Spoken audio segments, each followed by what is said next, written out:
근데 2년 전에는 증거인멸의 우려가 없던 사람이 갑자기 증거인멸의 우려가 장관 떠난 지 3년이나 더 지났는데 증거인멸의 우려로 법정 구속한다? 이거는 정말 그 뭐가 달라졌느냐? 판사가 달라졌을 뿐입니다. 예를 들면 다른 관련자들하고 관계인하고 피고인이 상하 관계라고 하면 야 진술 바꾸자. 알겠습니다. 법정 나와서 다시 얘기하면 검찰에서 네가 얘기한 거 다 휴지잖아. 이 가능성은 물리적인 가능성은 존재하는 그러니까 거거든. 그러면은 이철이의 정치쇼.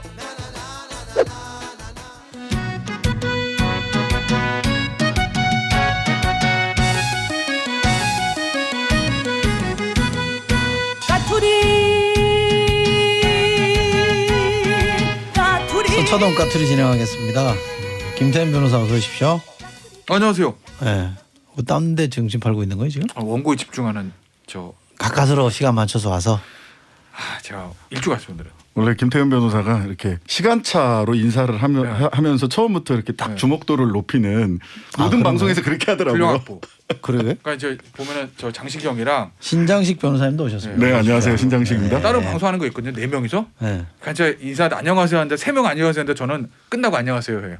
왜? 예? 겸상하기 싫다 이거죠. 시간차. 되게 옛날에 보면 그 보수 생활을 가지신 분들은 점잖고 네. 젠틀하고 네. 나이스하고 여유 있고 이런데 네. 김태현 변호사는 그런 점에서 보면 보수는 아닌 것 같아요. 뉴욕 컨설버티브라고. 네? 미국 컨서버티브. 새로운 물결 뭐 이런 거. 뭐 저기 제가 좋아하는 영국 보수당의 그 데이비드 캐머런 이름을 가진 분. 뭐 그런 캐머런. 예? 근데 저는 오. 데이비드 캐머런 이거 좀 엇나간 얘기인데 데이비드 캐머런 영국 총리 되게 좋아했어요. 왜냐하면 보수주의라는 게 시대에 맞춰서 이제 몸을 변화해가는 게 진정한 보수주의 아니겠습니까? 묻는 질문만 대답하세요. 누가 물어봤어요. 그게 되나? 새로운 보수의 모습을 보여드리기 위해서. 자, 김태현 변호사는 새로운 보수. 네. 네. 우리 신장식 변호사님은 뭐 품격 있는 진보 그러면 네. 본인 표현은 뭐라 하냐면 전문 시위꾼 본인이 그랬어. 네. 전문 시위꾼이라 내가 얘기한 그랬어? 얘기. 네. 이준석 선수가 전문 시위꾼이라고 해서 그래 그럼 전문 시위꾼답게 시위를 어떻게 해야 되는지 보수파들에게 내가 한 수 가르쳐 주겠다. 재능 시위는 기부한다고 그 그랬어요. 따위로 하면 안 된다. 보수 정당에 와서 내가 재능 기부 한번 할까? 광화문 시위하는 거 보고 시위를 저렇게 해서 국민들 동의를 얻기 어렵다. 저런 식으로 하면 광장이 열린 광장이 아니라 거대한 밀실이 될 수밖에 없다. 제대로 해라. 라는 이야기를 했죠. 재능 기부 한번 하시라고 그래서. 알겠습니다.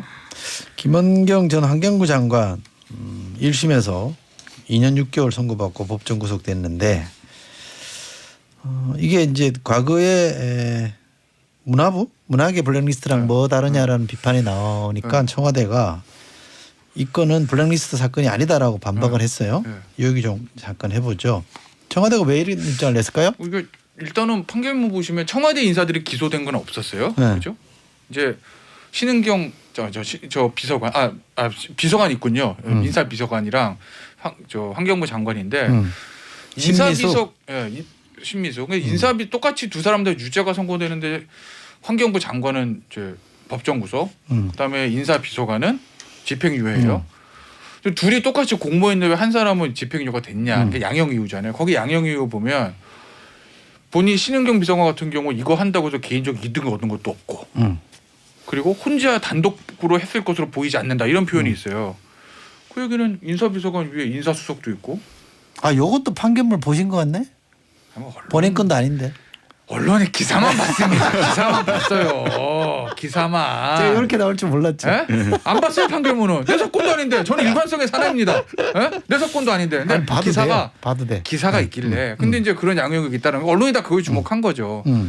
그러면은 인사비서관에 대해서 단독으로 한 거로 보이지 않는다고 하면 그 위에 인사수석도 있고 또 그 위에 대통령실장도 있고 약간 옆으로 가서 대각선 위에는 민정수석도 있고 그럼 청와대에 관여가 있었던 거 아니냐 이렇게 해석이 되잖아요. 그러니 이제 거기에 대해서 청와대가 블랙리스트 아니다라고 이제 선을 긋는 이제 논평이 나온 건데 저는 청와대 논평 되게 부적절하다는 거예요. 그러니까 진짜 블랙리스트가 아닐 수도 있어요. 그리고 청와대 입장에서 억울할 수도 있어요. 그리고 지금 1심 판결이니까 항소심 대법원 어떻게 될지도 몰라요. 하지만 어쨌든 1심 판결이 나온 이상 1심 판결을 존중하고 그 뜻을 받들겠습니다까지는 아니더라도 최소한 아무 언급 안 하는 게 맞지 않았을까. 근데 거기다가 1심 유죄 나온 걸 블랙리스트 아닌데요? 이러면 뭐 항소심 어떻게 하는 얘기예요? 근데 청와대 입장에서는 이게 무슨 뭐 재판부를 향해서 얘기했다기보다는 언론을 향해서 얘기한 걸로 보여요. 그러니까 청와대 이 판결문이나 뭐 저도 판결문이 지금 나와 있지는 않아서 그 판결문을 보지는 못했지만 언론에 나와 있던 이제 선고했던 걸 받아 쓴 기사들을 쭉 보면 사실 블랙리스트다 이렇게 얘기를 할 만한 그렇게 딱 단정을 지을 만한 얘기들은 사실은 없거든요. 그리고 2심 3심 가면은 굉장히 직권남용과 관련해서 많이 다투어질 걸로 보여요. 그래서 언론에서 이거 블랙리스트 프레임으로 보도하지 말아라라고 하는 것이지 그 청와대 얘기도 쭉 보면 완전히 이게 이제 그 재판부에 영향을 끼치기 위해서 한 얘기로 보이지는 않거든요. 영향이 끼쳐지긴 해요. 그 끼쳐지지도 않아요. 요즘 판사들이 무슨 뭐 청와대 눈치 보고 판결하나. 그러니까 이런 건 있어요. 그러니까 이제 블랙리스트란 게 워낙에 블랙리스트가 용어가 있는 건 아니잖아요. 근데 어쨌든 그 리스트가 있었잖아. 그러니까 어쨌든 그 이제 블랙리스트 하는 건 어차피 언론에서 부르는 용어니 이 저 환경부 블랙리스트 같은 경우 판결문에 블랙리스트라는 용어가 있고 없고 중요한 게 아니라 어쨌든 판결문 얘기대로 하면 찍어낼 사람 명단 있고 찍어내고 거기다 세 사람 낙하산을 보냈다는 거 아니야 쉽게 얘기하면 그게 이제 직권남용 유죄라는 거 아니겠습니까? 그럼 언론에서는 통칭해서 그걸 블랙리스트 부를 수는 있는 거죠. 언론 입장에서 보면 일반적인 대중들은. 근데 이제 뭐 그 부분에서 이제 차이가 있는 거는 분명한 거는 여기 보면 이때 작성한 게 김은경 전 장관이 2019년 3월 26일 날은 영장이 기각이 됐었어요. 영장이 기각됐던 사유를 보면 당시 공공기관에 대한 인사 및 감찰권이 적절하게 행사되지 못하여 방만한 운영과 기강회의가 문제되고 있었던 상태다. 최순실 사태 이후에 대통령 탄핵 이후에. 그래서 해당 공공기관 운영을 정상화하기 위해 인사수역 파악 등을 목적으로 사직 의사를 확인하였다고 볼 여지도 있고 해당 임원에 대한 복무감사 결과 비의사실이 드러난 바도 있다라고 해서 그 명단의 성격을 이 영장 판사는 이렇게 봤어요. 근데 그거랑 박근혜 정권 시절에 만들어졌던 거는 소위 좌파 문학의 인사들 리스트라고 해가지고 민간인에 대해서 리스트를 작성을 하고 뭐 지원금이라든지 또는 방송 출연이라든지 이런 부분들에서 불이익을 줬던 거라서 지금 이 리스트 똑같이 리스트인데 그 앞에 블랙이 붙냐 안 붙냐 이 차이일 텐데 영장 판사가 봤던 이 당시에 작성했던 공공기관 장들에 대한 명단의 성격과 지금 1심 판사가 본 공공기관 리스트 작성 이 명단 작성의 성격이 완전히 달라요 지금. 뭐 이 주장에 대해서는 어떻게 영장 생각하세요? 판사하고 1심 아니, 재판장하고 민간인을 대상으로 한 거냐? 이거부터 알았어요. 누가 하신 잘했냐 말이 이걸 많은가 봐. 떠나서 오늘.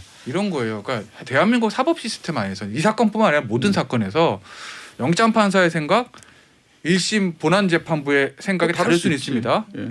그러면 1심 판사 본안부의 생각이 더 진실에 가깝다고 봐주는 게 대한민국 사법 시스템 맞죠. 왜냐하면 영장 판사라는 그날 하루 그냥 달랑 보고 하는 거고 1심이란 거는 양쪽 공방 들어보고 한 진짜 구속 사건 6개월 이 사건 같은 거 거의 1년 넘게 재판한 거거든요. 알았어요. 그 1심, 2심 결론을 다르면 2심 판사의 말이 진실에 가깝다고 봐주는 게 이제 대한민국 사법 시스템. 네, 어쨌든 그건 뭐 2심, 3심 가서 질문. 뭐 따져봐야 될 문제고. 예. 질문, 저 블랙리스트. 뭐가 더 나쁘냐 이거 사실은. 왜냐면 어쨌든 유죄가 된 거는 맞으니까 문학의 블랙리스트도 그렇고 이것도 2심 현재 문학의 블랙리스트 뭐 유죄가 돼? 아직 다 무죄 나왔어요? 전합체에서 그래요? 직권남용 다 맞아. 무죄됐는데. 무죄 나왔다 맞아. 어쨌든 근데 블랙리스트가 똑같이 블랙리스트하고 통칭하면 뭐가 나쁘냐에 대해서 뭐가 더 가벌성이 크냐에 대해서 신장식 변호사는 그런 민간과 공공의 영역으로 이제 나눈 거거든요. 저는 좀 다른 시각이에요. 그때 지원 배제된 분들한테 굉장히 죄송한 얘기지만 정부에서 이건 뭐 현 정부도 마찬가지입니다. 문학계나 예를 들어서 시민단체에 돈을 줄 의무는 없어요. 그건 재량입니다. 주고 싶으면 주고 안 주면 안 주는 거예요. 다만 이제까지 줬던 걸 끊어서 문제가 된 거지. 근데 지금의 이 공공기관은요 임기제잖아요. 임기를 보장해 줘야 되는 거잖아요. 그러니까 임기제임에도 불구하고 법의 임기를 보장해 줬는데 그걸 날렸으니 저는 이게 더 가벌성이 크다고 그전에도 보는 다 거죠. 날렸잖아요, 사실. 예? 그전 그러니까 정부도 다 날렸잖아. 여기 근데 이게 이런 예, 거예요. 예. 이게 이제 이런 얘기인 건데 그전 정부다 날렸다. 뭐 날렸을 것 같습니다. 저도 그걸 부인하지 않습니다. 한 명이든 두 명이든. 예를 들어서 그리고 그렇게 따지면 문학의 블랙리스트가 지원 나가는 거 있죠. 예산 나가는 거. 그것도 정부 관행대로 했던 측면들이 있어요. 진보 정부에서 진보 단체 많이 나가고 보수 단체에서 보수 정보가 많이 나가고 그런 것들이 관행처럼 많이 되었거든요. 근데 문재인 정부 들어서 저 잘 아시겠지만 그다음 여당 의원이었으니까 국정기획위원회에서 국정과제 1번이 적폐청산이었어요. 그래요? 몰라요. 그건 아니, 몰랐어요. 저- 네.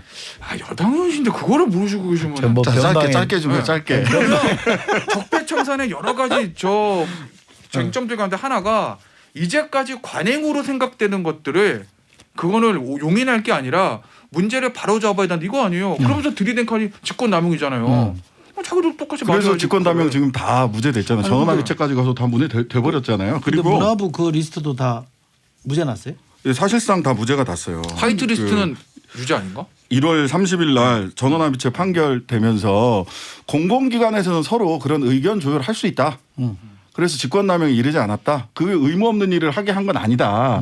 라는 취지로 해서 무죄가 났어요. 그러니까 전원합의체 판결의 직권남용에 대한 법리에도 저는 지금 김은경 그 전 장관에 대해서 직권남용으로 2년 6월을 때린 거는 이 법리에도 지금 전원합의체 법리에도 좀 어긋난다라고 안 맞다. 보여지고요. 더 문제는 뭐냐면 제가 보기에는 법정 구속이에요. 이게 그 보면 법정 구속한 사유가 증거인멸의 우려가 있다 이렇게 돼 있거든요. 근데 영장 재판을 할 때 뭐라고 기각을 했냐면 객관적 물증이 이미 다수 확보돼 있고 피의자가 이미 퇴직해서 김은경 장관 퇴직해서 관련자들과 접촉하기 쉽지 않고 따라서 증거인멸에 나 도주의 우려가 없다 이랬거든요. 근데 2년이나 지났어. 전직 장관 된 지 벌써 3년 됐어. 3년. 근데 무슨 증거인멸의 우려가 있냐고요. 아시면서 그러세요. 그러니까 이거 괘씸죄예요. 괘씸. 또 지난번에도 괘씸죄라서. 얘기한 것도 또 괘씸죄야. 반성하지 않았다. 이게 어떻게 보면 정치인들 또는 관료들의 좀 숙명일 수도 있어요. 일반인 같으면 유죄가 인정될 것 같으면 자백을 하면 집행이 나올 수도 있는 거거든요. 근데 정치인과 관료들 뭐 이 사건만 얘기하는 것뿐만 아닙니다. 일반적으로 끝까지 부인을 합니다. 본인의 어떤 명예가 달려 있으니까. 예를 들어 박근혜 전 대통령, 이명박 전 대통령도 만약에 자백했다면 형량은 낮아질 거예요. 다 변호사 인정하면. 다 부인하니까 높아지는 거예요. 이것도 똑같아요. 아니, 그러니까. 유죄야 재판부 갔을 때 끝까지 아니래. 아니 난 유죄일 수 그럼 있다고 주요가 봐. 나갈 수밖에 없는 거지. 아니 유죄일 수 있다고 봐. 그리고 또 근데 하나. 증거인멸의 우려로 법정 구속을 한다는 건 또 말이 하나. 안 된다는 거. 한마디만 더. 올해 1월 1일 날 대법원 예규가 바뀌었어요. 법정 구속을 최대한 피하는 쪽으로 바뀌었어요. 왜냐하면 방학반 행사를 충분히 하게 하기 위해서는 더군다나 요즘 코로나 상태이기 때문에 진짜 구치소 접견하기 힘들어요. 변호사 아니면 딴 사람들 만나기도 어려워요. 딴 사람들은 전화 통화만 일주일에 한 2번 정도 할 수 있을 정도거든요. 방학반 행사 극히 제한되거든요. 근데 2년 전에는 증거인멸의 우려가 없던 사람이 갑자기 증거인멸의 우려가 장관 떠난 지 3년이나 더 지났는데 증거인멸의 우려로 법정 구속한다? 이거는 정말 그 뭐가 달라졌느냐? 판사가 달라졌을 뿐입니다. 일리가 있어 보이는데? 좀 일로 없는 것 같은데. 왜? 왜? 증거인멸의 우려가 어디 아니, 있어? 저는 이런 거예요. 그러니까 제가 지난주부터 말씀을 드렸지만 지난주가 아니라 지지난주에 저 현시경 처음 나왔을 때 말씀드렸지만 그러니까 일반적인 얘기면 비단 이 사건뿐만 아니라 저라고 예를 들면 판결을 정치적 형사 사건이라고 제가 명명하는 사건들의 판결의 결론이 제 개인 생각과 다 맞았겠습니까? 아니라고요. 저도 마음에 안 드는 판결 많습니다. 제 정치적인 성향을 투영해 보면 하지만 대한민국의 사법 시스템하에선 법원의 판결이 나오면 그걸 존중하는 게 맞지. 예를 들어 범죄적인 것도 아니고 사실관계나 양형에 대해서 그 사건을 담당하지 않은 제가 이게 잘못되네, 이게 잘 됐네라고 얘기를 하면 이건 사법불신 주장하는 거다. 그래서 저는 제 생각과 다르더라도 나오면 일단 어련히 알아서 했겠거니라고 봅니다. 그래서 저는 김은경 저 장관 사건도 항소심 대머리 뒤집힐 가능성도 있다고 봐요. 그래요? 모든 건 그렇죠. 하지만 2심 판결에 나온 이상 더군다나 재판장 혼자의 배석 둘 데려간 것도 이거 대등재판부거든요. 3명이 다 부장이에요. 3명의 부장이 실질적으로 일반 합의부 같은 경우에는 재판장 1명의 좌배석 우배석이면 실질적으로 재판장 입김이 크게 들어가죠. 뭐 주심과 여긴- 재판장이 합니까? 네. 여긴 다 부장이다. 3명의 재판부가 합의를 본 거야 진짜로. 그렇게 되면 그러니까 믿을만하다. 이건 어느 정도 조정하는 게 맞죠. 근데 뭐 아니, 근데- 판사 잠깐만요. 네. 대법원장도 뭐 거짓말하고 부장 판사 녹음하던 사람들인데 네. 믿어도 돼요? 그러니까 그럼 안 믿으시면 어떻게 하실 건데요? 아니 그러니까 뭐 안 따를 이유는 없죠. 네. 안 따를 방법은 없으니까. 근데 신뢰가 안 가는 건 사실이에요. 그러니까 사법부의 신뢰가 떨어진 건 사실이지만 그래도 우리처럼 이 나와서 방송에서 이 판결을 논평가가 하는 사람들이 재판 잘못했습니다. 판결 잘못했 이래버리기 시작하면 듣는 대중들 입장에서 보면 이건 사법의 불신이 생길 수밖에 없다고요. 아니 사법 불신을 누가 지금 조장하고 있느냐인데 실제로 저는 그 2년 6개월 저는 실형 할 수 있다. 이거는 이제 대법원까지 가면 결과적으로 항소심하고 대법원에서 직권남용 법리를 한번 전원합의체에서 정리한 바가 있으니까 그 법리조차도 다시 만들어야 될지 아니면은 기존에 확립된 법리에 따라서 이 부분이 1심이 또 무죄가 될지 그건 몰라요. 근데 그건 뭐 저도 인정. 증거인멸 우려가 있다고 해서 1심 재판 끝나면서 법정 구속한 건 정말 납득하기가 어려워요. 말이 안 되잖아. 지금 장관 끝난 지가 3년이 넘었는데 무슨 증거인멸의 우려가 있어. 그다음에 객관적 물증이 이미 그 영장 심사할 단계에도 이미 충분히 확보돼 있다라고 봤단 말이에요. 그러면 무슨 증거인멸의 우려가 있어서 실형 2년 6월은 그래 좋다. 항소심 가서 따져볼 수 있다. 왜 법정 구속을 하냐고. 난 그거는 도대체 납득하기가 어렵다는 자백안 거예요. 하면 법정 구속이지. 증거인멸 우려가 있냐고. 근데 재질의 나는 사실 조판적거를 증거인멸 떠나서. 우려도 도주인멸에 대해서는 제가 그 기록을 다 못 봤기 때문에 뭘 가지고 그러는지 제가 단정할 수는 없으나 아니 그럼 그렇게 따지면 무슨 뭐 박근혜 전 대통령이나 이명박 전 대통령 그 죄중 저 유죄 나올 때도 다 증거인멸로 들어갑니다. 그게 이제 보면 이런 거예요. 관련자들하고 피고인하고 힘의 차이가 있을 때 그게 나가서 진술을 번복시키고 있어 이걸 얘기하는 거거든요. 아니 김은경 장관이 무슨 힘을 가지고 아니죠. 진술을 번복시킬 무슨 능력이 에이, 그거는 있어요. 평생각인 거지. 예를 들면 다른 관련자들하고 관계인하고 피고인이 상하 관계라고 하면 야 진술 바꾸자. 알겠습니다. 법정 나와서 다시 얘기하면 검찰에서 네가 얘기한 거 다 휴지잖아. 이 가능성은 물리적인 가능성은 존재하는 거거든. 그러면은 결과적으로 재판부 입장에서 보면 증거인멸 우려 볼 수가 있다고 2년 전과 달라진 사정은 제가 보기에는 오히려 증거인멸의 우려는 조금 더 줄었고 장관 그만두지 3년이 됐으니까 더 줄었고 달라진 점은 재판부가 달라졌다는 거 말고 큰 차이가 뭐가 있나. 알겠습니다. 2년을 내리는 거는 나는 할 수 있다고 봐요. 예, 법정 구속이라는 문제라고 봐. 영장 판사하고 재판부가 지금 판사가 달라져서 문제라고 하면 마치 지금 그 대등자파부 합의부가 뭔가 예단과 편견을 가지고 재판한 거 아니냐라는 걸 오해를 살 수는 있는데 영장 판사는요 그냥 하루 본 겁니다. 달랑 하루. 근데 이 대등재판부는 이거 1년 넘게 재판했을걸요 아마? 그죠? 1년 넘게 변호인과 검찰의 공방을 다 지켜보면서 내린 결론이기 때문에 네. 그리고 검찰에서도 더 알겠습니다. 새로운 걸 제출하잖아요. 문제는 여기까지. 그렇다면 여기에 판단이 맞다고 영장 판사의 판단보다는 네. 1심 판사의 판단이 맞다고 여기 보여주는 게 우리나라 대한민국 사법 시스템 아니에요? 법정 구속하면서 되게 익숙한 말이 나와요. 익숙한 말. 혐의 부인하며 명백한 사실에 대해서 다르게 진술하고 증거를 인멸할 우려가 있다라고 하면서 법정 구속했거든요. 이 되게 비슷한 취지의 판결을 이 재판부가 한 적이 있죠. 정경심 재판에서 4년 하고 법정 구속할 때 비슷한 취지로 얘기하면서 법정 구속했다고. 같은 재판부예요? 아니, 정경심 교도도 마찬가지예요. 죄질이 중한데 자백을 내가 그랬잖아요. 그 1심부터 처음부터 자백했으면 구속 안 당한다고. 예? 근데 거기도 마찬가지죠. 나머지 거기 조교나 동양대 관계자들 정경심 부서보다 아래에 있는 사람이라고 보면 진술을 회유 후 번복할 가능성이 있다라고 재판부는 물리적으로 볼 수밖에 없다라는 거죠. 그렇지 않습니까? 아니 그동안 진술한 것도 다 있을 텐데. 그러니까. 아니, 진술의 번복 가능성이라는 거는 물리적으로 항상 존재하는 거니까. 알았어요. 알겠습니다. 네. 그럼 뭐 다 법정 구속하는 게 맞겠네 앞으로. 그 대법원 예규는 올 1월 1일부터 시작된 그 시행된 대법원 근데 예규는 이거를 두 법정 번째 구속 이렇게 제대로 하지 접근하는 말라 건 이렇게 좀, 얘기하고 있어요. 방어권 보장을 위해서. 알겠습니다. 보는 시각의 차이는 존중해야 되잖아요. 뭐 그건 존중하죠. 다른 거니까 그죠? 제가 질문 드리고 싶은 게 하나 남았는데 네. 직권남용죄를 적용하는 게 이렇게 어려운가 봐요. 판사들마다 저는 좀 다른 거 아니에요? 이거 제가 그죠? 이거는 저 예전에 적폐청산 때부터 지금 현 정부의 문제까지 제가 일관되게 드리는 말씀인데 저는 지평에서 모릅니다. 모른다고? 잘 몰라요. 이거 왜 제가 자신 있게 말씀드립니까? 이 죄가 뭔지. 잘 몰라요. 그건 제가 사법시험 공부할 때도 교과서에 한 페이지가 2페이지밖에 없어요. 팔려서 하나야. 실제로 쓴 적도 별로 없어. 근데 현 정부 들어서 적폐청산서 막 쓰기 시작했던 거거든요. 이거를 전가의 보도처럼. 그래서 지금 대법원 판례에서 정리를 해줘야 되는 이게 아니, 근데 이론적으로 잠깐만요. 처음 나온 거예요. 제가 정가의 시비 거는 건 보도처럼 쓴 게 아니고요. 윤석열, 한동훈 두 분이 시비 거는 게 정가의 아니고 보도처럼 이 정권이 쓰셨지. 썼다 그러지 말고. 아니, 이 정부 들어와서 아니, 시기라 그러니까. 그랬다는 거예요. 시기가 윤석열, 그런데. 한동훈 두 양반이 열심히 썼지. 아니 그 적용한 사람은 지금 말씀한 대로 윤석열, 한동훈 아니에요?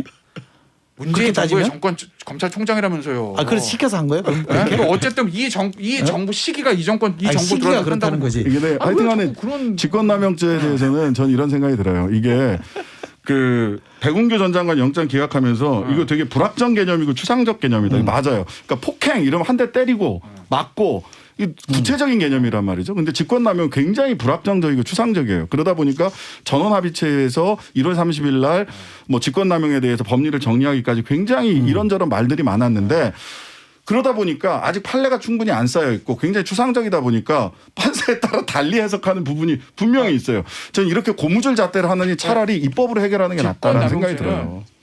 제가 잘 모르고 알고 싶지도 않은데 솔직히 말씀드리는 거예요. 왜냐하면 변호사이라면 이거 쓸 일이 별로 없거든요. 직권남용죄도 제가 확실한 건 제가 항상 드리는 말씀. 우리나라 대한민국 형법전에서 없어져야 되는 3가지 죄를 제가 꼽거든요. 3가지? 네. 뭐예요? 하나가 직권남용, 또 하나가 사실적시 명예훼손, 하나는 잊어먹었다. 뭐 있어요. 어쨌든 하나 잊어먹었어. 간통은 없어졌고. 없어졌고. 그래서 3가지. 나중에라도 알려주세요. 3가지. 하나 빠졌어요. 말씀드릴게요. 네. 저는 이거 없어지는 게 맞다고 보고 기본적으로 이제 누구가 대상이 되든지 간에 예전에 언젠지보다 아마 박지원 전 국정원장이었던 것 같은데 당시에 의원하셨 정치인 한 분이 이걸로 기소되니까 재판받을 때 위헌법률 헌법소원을 한 적이 있었을 거예요. 아마 박지원 국정원장 제가 확인해 볼게요. 당시에 합헌 나왔죠. 그러나 지금까지 있겠지. 소수 의견 중에 당시에 가장 보수적인 재판관인 권성 재판관이 이거 위헌이다라면서 뭐라고 그랬냐면 이거 잘못하면 정권 바뀌고 나서 정적을 없애는 이 수단으로 쓸 수도 있다. 남용 소지가 너무 큰 죄다. 이건 위헌이다라고 이제 그렇게 써버리거든요. 근데 실제로 이게 아마 현 정부만 정권 바뀌잖아요. 그러면 다음 정부에서 또 전 정부 그럼 현 정부가 되겠죠. 적폐청산한다 비슷하게 하면 또 이 칼을 쓸 거라고요. 아니 저는 저는 검찰이 안 하면 되잖아. 아니 뭐 어쨌든 저는 근데 검찰 입장에서 보면 죄가 남아 있는 상태에서 있으면은 적용을 하게 된다고요. 그러니 저는 이거는 이게 하여튼간에 법이라는 게 보편성과 예측 가능성이 있어야 되는데 직권남용죄로 딱 누가 기소가 되면 이 재판부가 누구지를 먼저 보게 된단 말이에요. 이거는 적절치 않다. 이런 방식의 그 범죄 죄가 형법전에 그대로 현재 남아 있는 거는 적절치 않다라는 생각이 들어요. 차라리 직권남용을 조금 더 구체화해서 이렇게 권리 행사하면 안 된다라고 하는 거를 보다 더 구체화하든지 없애든지 해야지. 저는 이런 식으로 판사 재판부에 따라서 달리 적용하는 거는 구체화도 안 돼요. 그럼 구체화 어떻게 되겠어요? 근데 되게 대부분 저는 합의부에서 정해준 게 판례 기준 아니에요? 판례 기준이 되죠. 그러면은 거기에 맞춰서 하든지. 근데 제가 보기에는 대법원 판례라는 이번에 것도요. 굉장히 아무리 구체해도 추상적일 수밖에 없어요. 사례가 달라지니까. 그러니까 단순한 범죄가 아니야. 폭행같이 구체적으로 눈에 딱 확인되는 범죄가 아니기 때문에 네. 다툼의 소지가 많이 있습니다. 알겠습니다. 사실. 두 분 소주 한잔 해야 될 분위기랍니다. 박정훈이 문자 주셨는데 우리 술 한잔 안 했구나. 자, 진짜. 김태현 변호사, 신장식 변호사 두 분과 함께 회식했구나. 서초동 까투리 진행했고요. 이분 보내드릴 때 저도 같이 물러가겠습니다. 갑시다 빨리. 감기 조심하시고요. 내일 다시 오겠습니다. 고맙습니다. 네, 감사합니다.